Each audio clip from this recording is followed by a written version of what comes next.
जय श्री कृष्ण भक्तों। इस बार जो एकादशी है वो 20 नवंबर 2022 रविवार को है।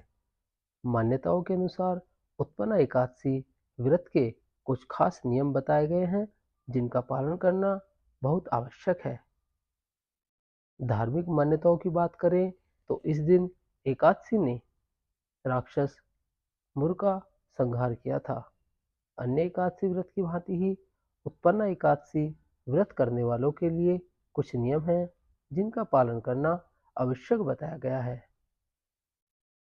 पारण का समय 21 नवंबर सुबह 6:48 से 8:56 सुबह तक है।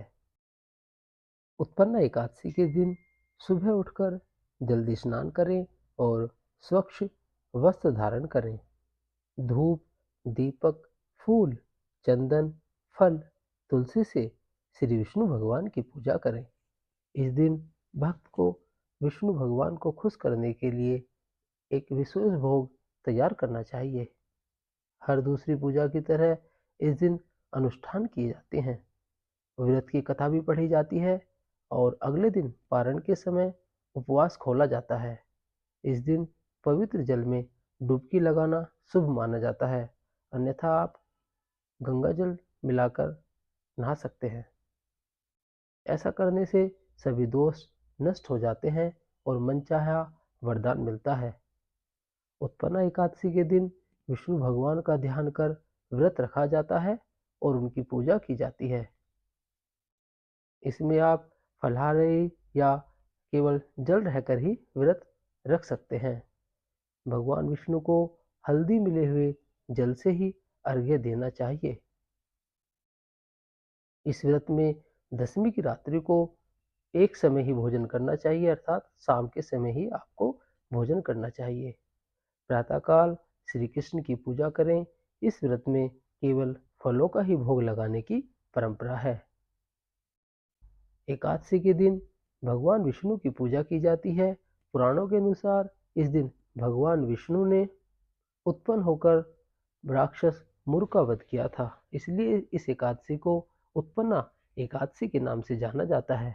मान्यता है कि उत्पन्ना एकादशी का व्रत रखने से मनुष्यों के पिछले जन्म के पाप भी नष्ट हो जाते हैं।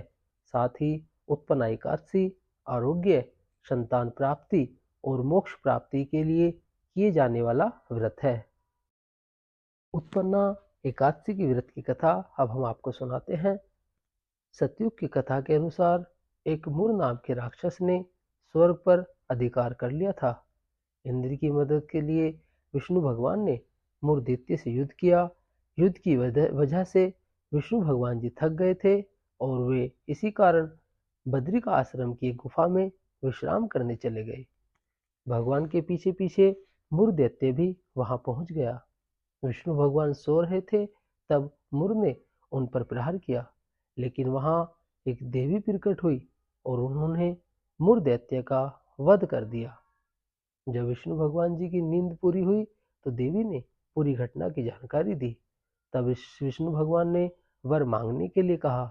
देवी ने मांगा कि इस तिथि पर जो लोग व्रत उपवास करेंगे उनके सभी पाप नष्ट हो जाएंगे और सभी का कल्याण हो। तब भगवान ने उस देवी को एकादशी नाम दिया। इस तिथि से एकादशी उत्पन्न हुई थी, इसलिए इस तिथि को उत्पन्ना एकादशी कहा जाता है। बोलो एकादशी माता की जय, बोलो विष्णु भगवान की जय।